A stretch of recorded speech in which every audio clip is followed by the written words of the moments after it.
So in most videos, they tell you how just like drinking a lot of water a day and just eating well and sleeping well will just make you attractive.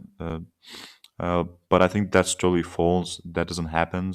And an attractive face is defined by the facial bones of the human or of the face, and that determines how attractive someone actually is. So in today's video, we will be talking about how you can dramatically change your bone structure or improve it, make it more prominent in adulthood. And there's also hard evidence proving it. So I don't want you guys to cherry pick advice, or you will just end up with unbalanced results that could even make things worse for you. Look at any professional stage bodybuilder, and I'm not talking about these TikTok influencers who have been lifting for 3 months trying to land a powder sponsorship. And what you will notice in these faces of professional bodybuilders is that none of them have baby faces.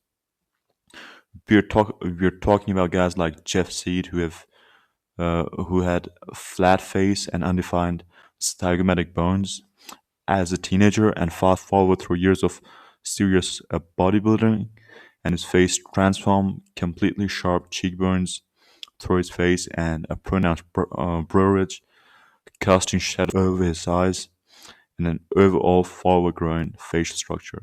That's not what puberty does to someone. And David Lade is even more dramatic. His teenage photos show a narrow, almost feminine face with soft features.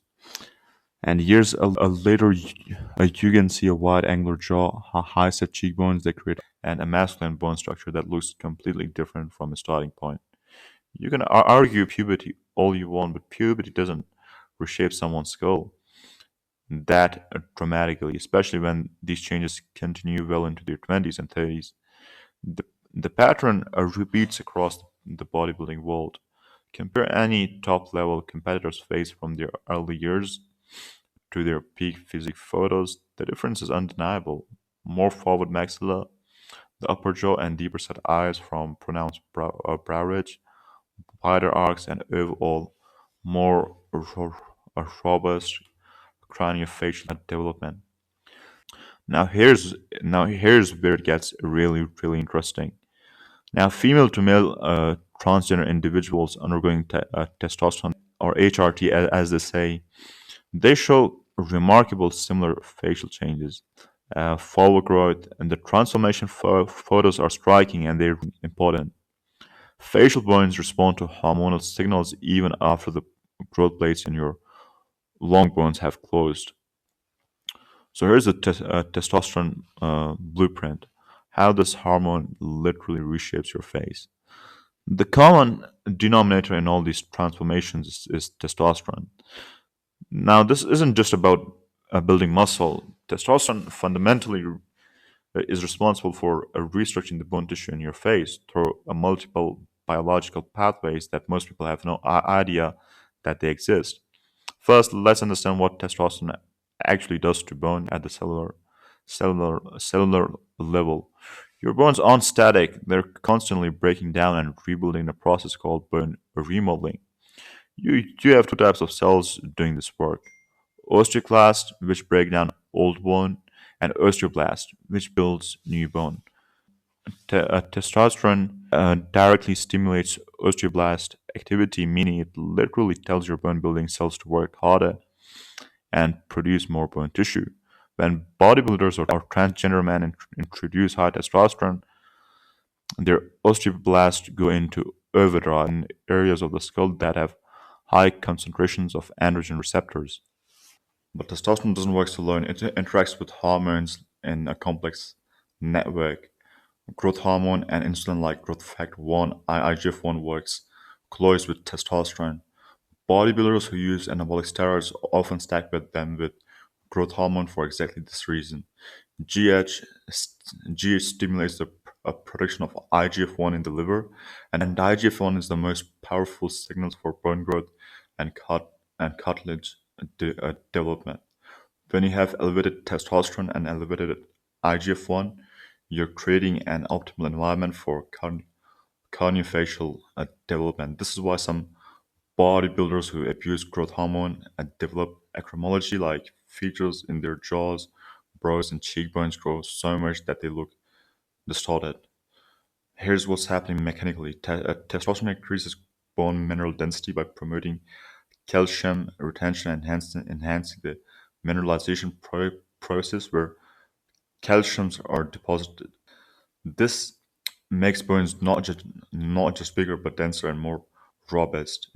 Now let's talk about bone smashing. Bone smashing is the application of mechanical stress to facial bones to trigger bone remodeling. The science behind it is actually called Wolff's Law. Now, Wolff's Law states that bone adapts to mechanical flooding by becoming denser and reshaping. That's why your leg bones are thicker than your arm bones and why athletes develop denser bones. Here's how smashing actually works. You apply controlled pressure to specific facial bones, for example, the zygomatic arc, the cheekbone area, the mandible, the jawline, which is called the jawline, the supraorbital bones, the supraorbital ridge, the brow bone, and sometimes the maxilla, the upper jaw area. The method uses knuckles, but also a bone smashing hammer, basically, or even like a wooden tool. Once again, I'm not condoning this for you to do this.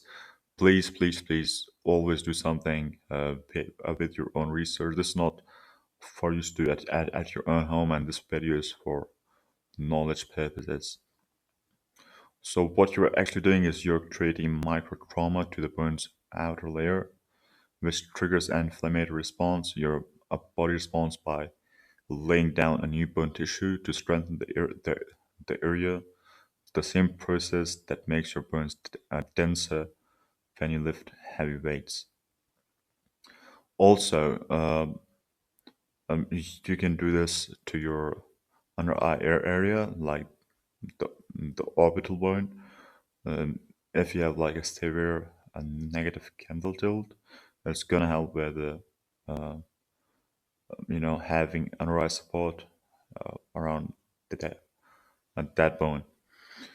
And the protocol is simple. It typically involves taping or applying firm pressure to target areas for 5 to 10 minutes per session. Doing this for around 3 to 4 times per week. Now your bone needs a recovery time just like muscles, and gradually increase the intensity over months, like not days but months, and focusing on the upper zygomatic bones mostly, the gonial angle of the jaw and the supraorbital ridge. Now, the pressure should feel like deep discomfort, not sharp pain. If it's feeling sharp pain, do not do this. Once again, I'm not condoning it. If you're leaving bruises bigger than a pencil eraser or feeling nerve sensation, you're going too hard on your face. Here's a reality check. Your face has thin bones compared to your legs. Nerves are running everywhere and sinuses that you definitely don't want damage. If you make mistakes or if it's done wrong, bone smashing can cause facial asymmetry.